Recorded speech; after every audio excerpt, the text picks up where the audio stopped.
aujourd'hui, je vous présente le jeu Timeline, un jeu d'ambiance à partir de 8 ans pour 2 à 8 joueurs et une durée de partie d'environ 15 minutes. En quelle année le verre a-t-il été fabriqué? De quand date le premier hold-up? Placez vos cartes dans la frise du temps et tentez d'être le premier à vous en débarrasser. Le jeu se compose de 110 cartes avec la face recto comprenant le nom et l'illustration et au dos l'année correspondant à la date historique. Chaque joueur récupère 4 cartes et les place devant lui face date cachée. Le restant des cartes est placé face recto près des joueurs. La carte du dessus de la pile est placée face date au centre des joueurs.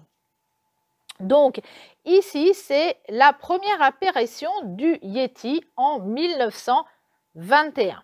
Le premier joueur choisit l'une de ces cartes et la place à gauche s'il pense que l'événement est antérieur ou à droite s'il pense que sa carte date après la carte du centre. C'est par exemple ce joueur-là qui va jouer. Là, donc, on est en 1921. Il a la fabrication du verre, l'invention du rasoir électrique, le comte Cendrillon ou la petite pantoufle de verre ou l'inauguration du Colisée.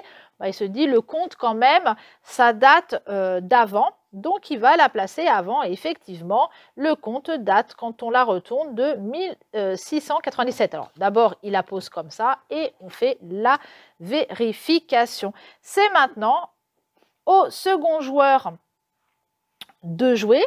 Touk, touk, touk.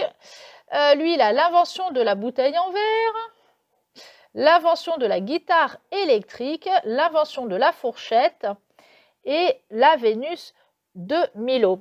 Alors maintenant, il a plusieurs choix. Il peut placer effectivement après 1921 ou avant 1697 ou il peut mettre entre les deux. Il va prendre la guitare électrique et la mettre donc après 1921. On fait la vérification et c'est juste après 1924. C'est bien vu. On arrive au troisième joueur, la construction du cheval de Troie, le colosse de Rhodes, le phare d'Alexandrie, donc le début, et l'invention du savon. Il va prendre la construction du cheval de Troie et la mettre avant 1697. Il la place ici. Il la retourne. Effectivement, on est en moins 1200. Je suis à l'envers. Moins 1240. Si le joueur se trompe un moment, la carte est défaussée dans la boîte et il doit en piocher une nouvelle. Et puis, on passe au joueur suivant. On va continuer comme ça de jouer à tour de rôle. La partie se termine quand un joueur s'est débarrassé de toutes ses cartes à la fin d'un tour.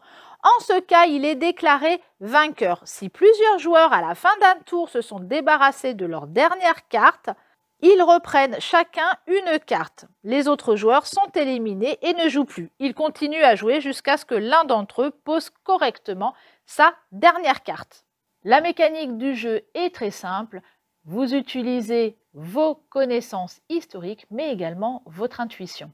On s'amuse tout en apprenant et parfois on est même un peu surpris par les réponses. Retrouvez Timeline à la médiathèque et moi je vous dis à très bientôt avec un nouveau jeu.